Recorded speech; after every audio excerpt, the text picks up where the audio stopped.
Bwana, mambo vipi mwanafamilia wa WISPORT TV? Tunakukaribisha tena katika channel yako pendwa kabisa.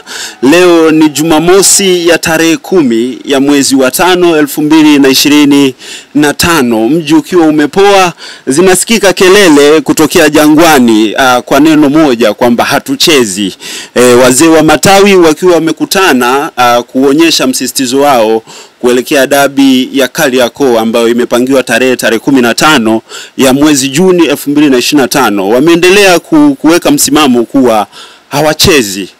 Nipo na ndugu yangu hapa Jafu wa Mipango, nimeketi naye japo tupitie tuone jambo hili linabeba sura gani katika mpira wa Tanzania. Bwana, mambo vipi? Nashukuru Mwenyezi Mungu, salama bin salimini. Sijui kwa upande wako ndugu yangu Augusto Tabibu. Niko salama ndugu yangu. Unaona mafua kidogo? Hali ya hewa kaka, hali ya hewa hii kidogo, mvua zimekuwa nyingi Dar es Salaam, zitupi nafasi, kwa hiyo hakukosekani hali kama hii ya mabadiliko ya kisauti na hali ya mafua ya hapa na pale, vikohozi. Lakini nashukuru Mwenyezi Mungu, ili hali bado tuna pumzi ya kupumua, basi tunapopata wasawa kuyajadili yanayojiri katika anga la kimichezo, basi tunaweza kuyangamua. Nimesikia hapo ndugu yangu ukizungumzia kuhusiana na tarehe 15 ambayo kwa hivi sasa imezua gumzo, sio tu kwenye matawi au mtaani, bali hili swala limekuwa zito mpaka kwenye bunge la Jamhuri ya Muungano wa Tanzania, kwa sababu wanasiasa pia na wenyewe wamebeba hisia za kimipira na mgawanyiko wa Simba na Yanga upo ndani kwao. Kwa hiyo hisia hizo pia zimeenda mbali kuonyesha msisitizo wa kile ambacho kilianzia bungeni mara baada ya tarehe husika kutangazwa, na hii imekuwa ni haraka zaidi kwa bodi ya ligi kutangaza tarehe husika mara baada ya shauri la Young Africans kutolewa taarifa kuwa wao wamelipokea na wanatakiwa kuanza katika ngazi ya chini ambayo wao binafsi wameweka wazi kwamba hawana imani na bodi ya ligi, na ili dabi ichezwe msimamo wao umekuwa pale pale, either bodi ya ligi ijiuzuru ama watoe taarifa ya kiuchunguzi kuhusiana kwa kugairishwa kwa mechi. Sasa swala ambalo bunge aliwezi likatoa msaada wa aina yoyote lile, na kanuni kama ambavyo Zungu alieleza, kanuni ya 81 kwa Gulamali kwamba hairuhusu bunge kujadili jambo ambalo aliwezi kuletewa utetezi ndani ya bunge. Kwa maana sasa unakeuka sheria ambayo ipo chini ya Jamhuri ya Muungano wa Tanzania, lakini kanuni zinazoongoza wabunge ndani ya bunge. Kwa tafsiri hiyo Mr. Augusto, hili swala ni kwamba mimi naona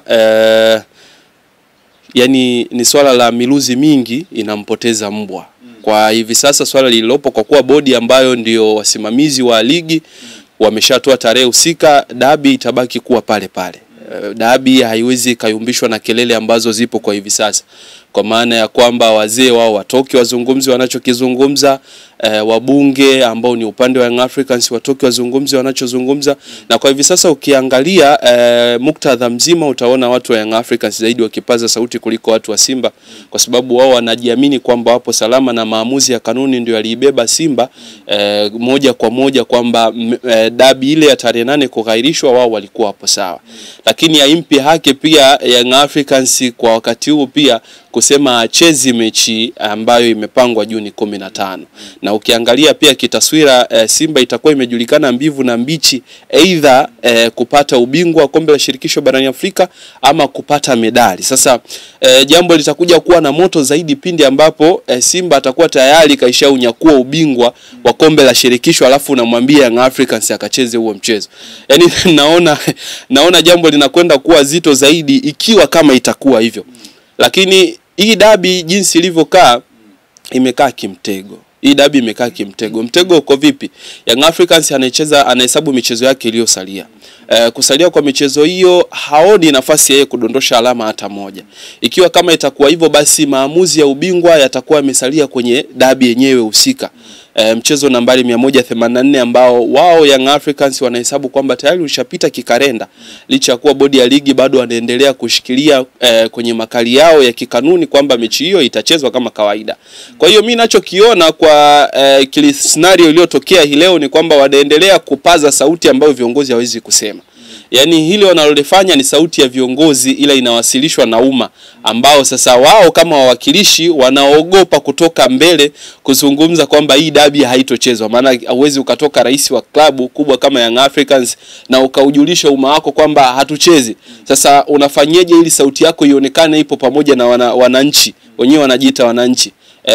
Ni kutumia pia uongozi wa matawi, kwa sababu ndo wajumbe wanaohusika kwenye mkutano mkuu. Kwa hiyo ni sehemu ya maamuzi ya moja kwa moja ambayo inawajibisha uongozi kuja kusema. Inaonekana ni kauli ya viongozi. Wao wanaweza kalipinga hilo kwamba hawajawatuma watu kuzungumza, lakini kauli imezungumziwa wapi? Hapo ndo tunakuja na hoja. Kauli imezungumziwa makao makuu ya klabu. Kama kauli kama hiyo hatuchezi nazungumziwa makao makuu ya klabu, dhahiri shahidi unatuthibitishia kwamba ni kauli ya uongozi wa juu wa klabu husika. Unaona, imetoa baraka zote kwamba bana, kama wazee wa klabu lisemeni hili swala na kuonyesha msisitizo kuwa dabi haifanyaje? Dabi hii haichezwi. Sasa mimi naona upande ambao hivi sasa unaonekana kuwa salama, na kwenye hili kidogo lazima kulete mgawanyiko ni kwenye ile, lakini kwa jinsi ambavyo jambo lilitokea, bodi ya ligi pia ina la kujibu. Yani katika hoja ambayo wao Young Africans wanaijenga, ina la kujibu, kwa sababu kanuni zimeeleza namna ya utaratibu unavyotakiwa kufuatwa ili mechi ighairishwe. Kwa hiyo bodi ya ligi na yenyewe ina namna yake ambayo imekiuka kanuni, na kwa hiki kinachoendelea wazee wa Yanga kuendelea kupaza sauti, lakini mashabiki, lakini bodi ya ligi au TFF wameendelea kuwa kimya tangu wametoa andiko lao la kupanga tarehe. Unadhani hizi kelele hawazioni au wameamua kulinyamazia jambo, wasubiri waone hiyo tarehe 15 itatokea nini? Kelele wanaziona ila hawana cha kujibu. Yani sio kwamba kelele hawazioni. Kelele zipo, wanaziona, na pengine labda inabidi wazime data ili kupunguza pressure ambayo hivi sasa wanaipata.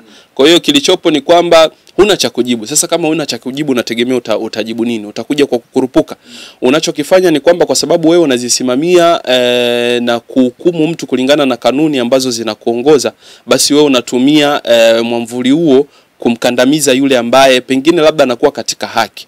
Na kama umefuatilia pia bungeni, Msukuma alikuwa ni moja ya mbunge ambaye aliibua hoja ambayo wanasimba wengi hawezi wakakubaliana nayo, lakini kwenye hoja yake kikubwa hasa alikuwa na kile anashinikiza kuhusiana na kile ambacho anaona sicho katika uongozi wa shirikisho la mpira wa miguu, lakini bodi ya ligi kama ambavyo Gulamali alitaka iwe huru, yani ni iwe huru, isiwe chini ya shirikisho la mpira wa miguu Tanzania. Kwenye hizo hoja ukizijadili kwa kina, bado kutakuwa kuna mambo mengi sana ya kungamua, lakini kwa wao jinsi walivyokuwa wakichangia hoja, ni walikuwa wanatafuta namna ya kupata usuluhishi katika swala lililopo. Kwa hivi sasa Yanga hawafikiri tena katika busara. Hawafikiri kabisa katika busara. Na kwenye hili mimi naona liwalo na liwe, yani naliona hilo, liwalo na liwe, kwa sababu hizi timu zinaongozwa na mashabiki.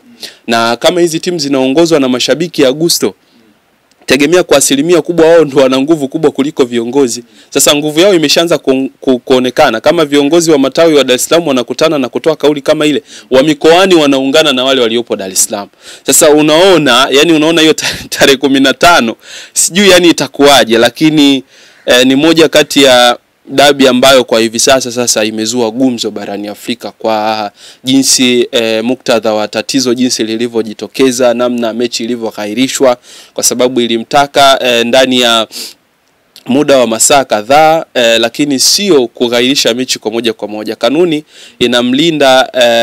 inamlinda timu ambaye anapaswa kwenda kufanya mazoezi kama timu mgeni kwa timu mwenyeji kwa muda husika wa mchezo, lakini haimpi nafasi hiyo kanuni kwamba hautaki kuwepo siku ya mchezo. Kwa hiyo ukitafsiri kwa sheria kanuni kwa njia iliyonyooka, bado huoni moja kwa moja kwamba Simba alikuwa na nafasi ya kutokucheza mchezo nambari 184 wa tarehe 8. Lakini unaona tu hayo maamuzi ambayo yaliitwa maamuzi ya kibusara yalitumika ili Simba asiweze kufanyaje? Asiweze kucheza, na akaonekana yupo sahihi kwa upande wake. Sasa kama Simba iliweza kuandika barua, swali linakuja, kama Simba iliweza kuandika barua na barua ikapata baraka, na bodi ya ligi asubuhi walisema dabi ipo, mchana ratiba ikabadilika kwamba dabi imeghairishwa, swali linakuja, je, taratibu za Simba Sports zilikuwa sahihi?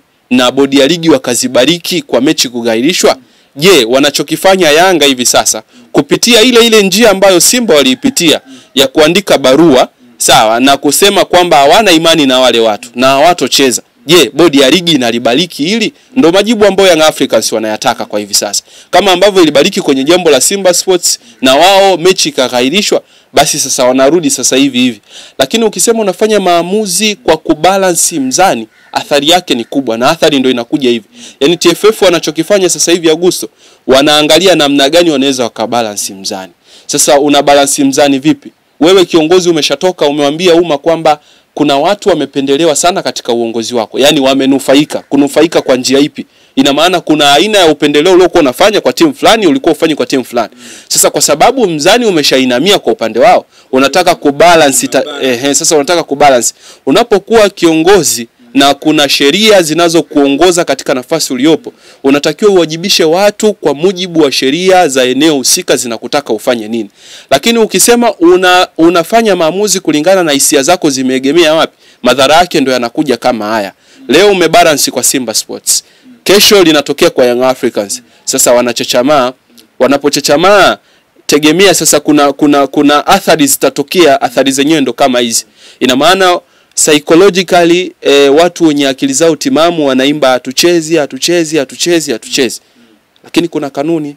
Sasa mimi swali langu la msingi linakuja, kama kasi waliona ile barua ambayo ilikwenda kule kwa ajili ya kesi kuishtaki bodi ya ligi TFF pamoja na Simba Sports, imewataka waanzie hii ngazi ya hapa ambapo ndio msingi mkubwa wa mpira wa Tanzania.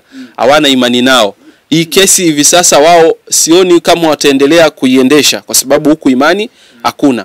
Unaposema bodi mpaka ijiuzuru, ina maana mpaka hizi timu zikutane, zifanye utaratibu ambao huwa inafanyika mpaka kupata kiongozi ambaye ni mwenyekiti wa bodi pamoja na mtendaji wake. Ni zoezi ambalo litachukua muda mrefu.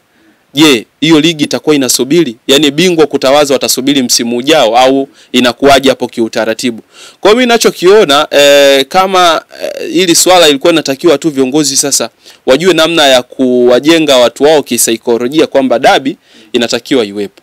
Kama dabi inatakiwa iwepo, tuna timu ambayo ni bora, tuna quality players ambao wapo ndani ya timu yetu.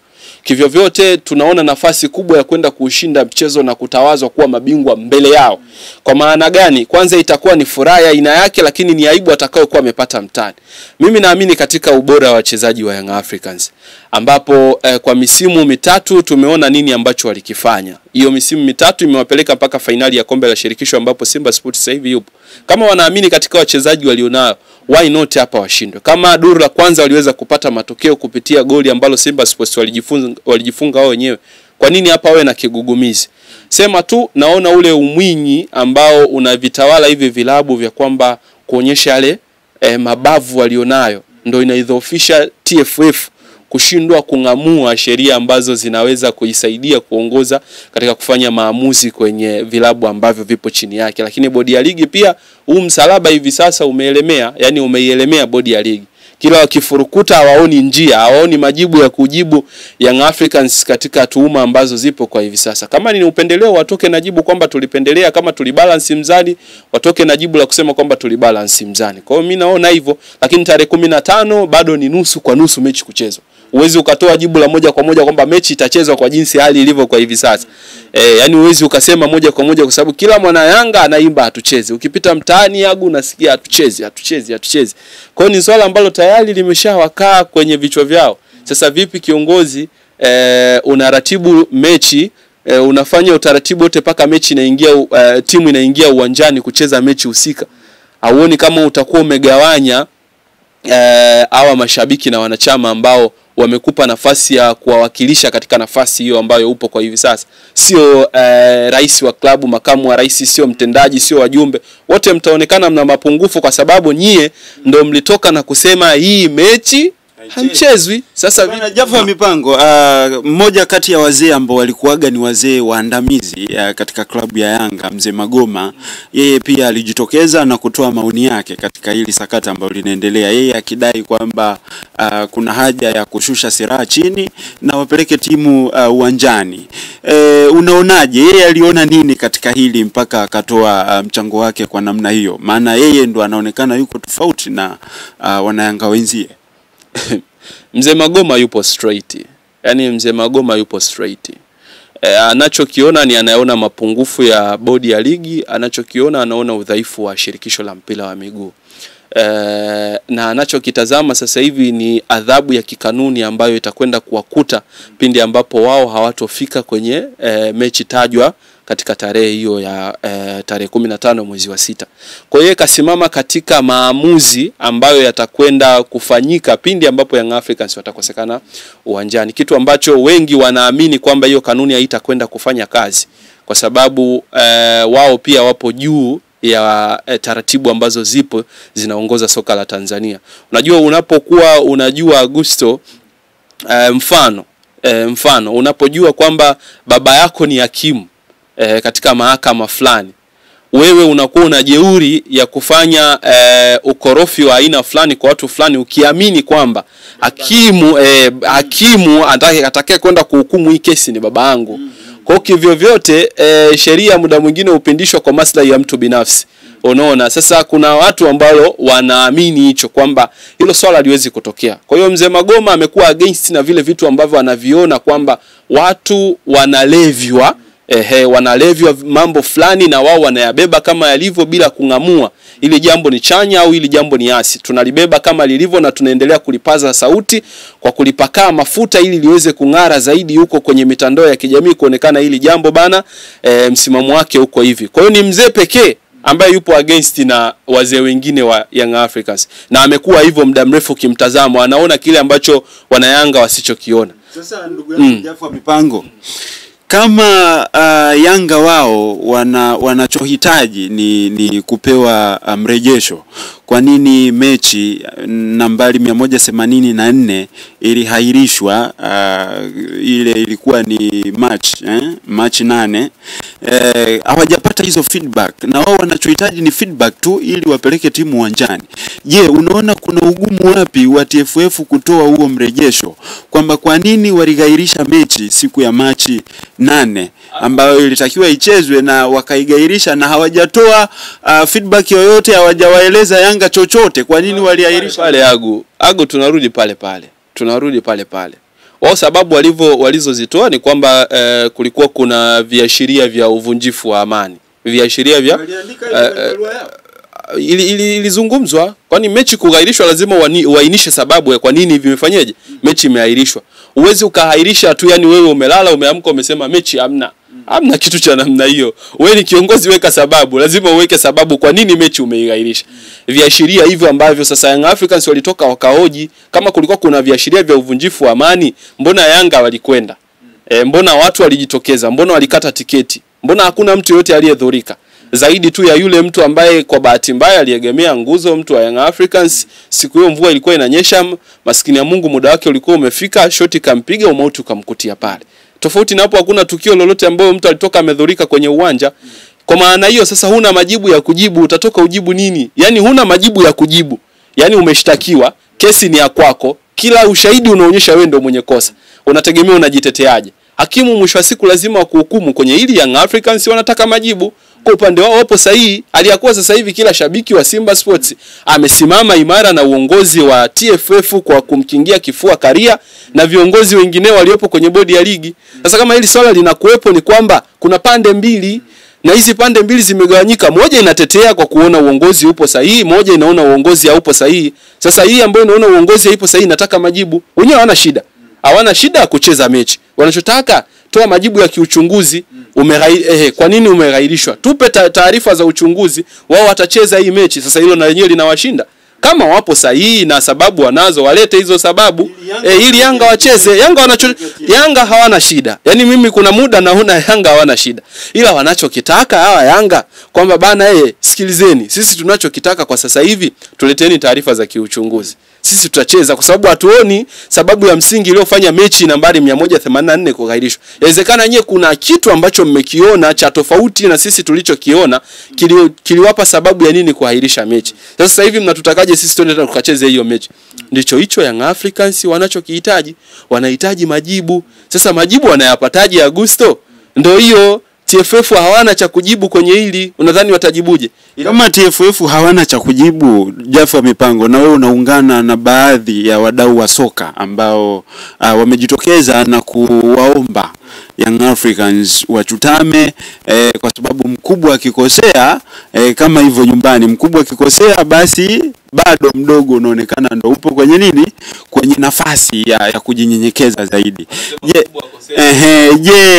Wewe pia unaungana na wadau wengine wa soka ambao wanawaomba Young Africa sasa wafikie hatua watumie busara, sio kanuni, kuelekea kwenye lililopo hapa. Hakuna kanuni, ni busara. Mbona hiyo lizungumzwa mara ya kwanza? Yaani mapema kabisa inajulikana kwamba hapa ni busara ndio inayotumika ili waweze kucheza. Wizara kuingilia hili swala na kuwaita vilabu vyote viwili kuzungumza lilikuwa ni swala la busara, alikuwa ni swala tena la kikanuni. Yaani tunawaomba sasa au tunawataka ninyi watu, ile swala lisipofanyika ina maana litaleta hatari 1, 2, 3 kulingana na wao walivyozungumza ndani. Kwa hiyo ni busara ndizo ambazo zinahitajika sasa hivi ili vilabu viingie uwanjani. Sasa uone hiki wanachokifanya Young Africans, wanataka wakomeshe hii era ya kutumia busara kuliko kanuni ambazo zipo. Na ndicho walichokifanya Simba Sports, kukomesha yale ambao waliamini kwamba hawatendewi haki. Yaani waliamini kwamba kuna mambo ambayo yanafanyika na imekuwa ni kama mazoea ya wao yani ndio hicho sasa. Kama kumeonekana kama kuna viashiria ambavyo kwa wao wamekuwa kinyanyaswa kwenye baadhi ya viwanja ambavyo walikwenda kwa msimu huu wa 24-25, na kubwa ambalo reference wanaitumia ni uwanja ambao zilitokea sintofahamu pale CCM Kirumba na baadhi ya viongozi kusukumwa kwenye karandinga na mkuu wa mkoa ambaye dhahiri shairi inajulikana mkuu wa mkoa wa Mwanza ni shabiki wa Young Africans. Kwa hiyo wao walibeba kwamba pengine labda kwa hii taswira jinsi ilivyo yawezekana sasa unatoa watu mchezoni ili kupoteza ile concentration katika mchezo na psychologically kuanza kudili na tatizo ambalo limetokea kuliko mchezo husika. Kwa sasa wanafanyeje? Wakaona sasa hapa pia ndo sehemu pekee ya kuchukulia nini? Kuchukulia hatua ili waelewe kwamba sisi pia sio wazembe. Kwa walichokifanya ni walijitazama wao.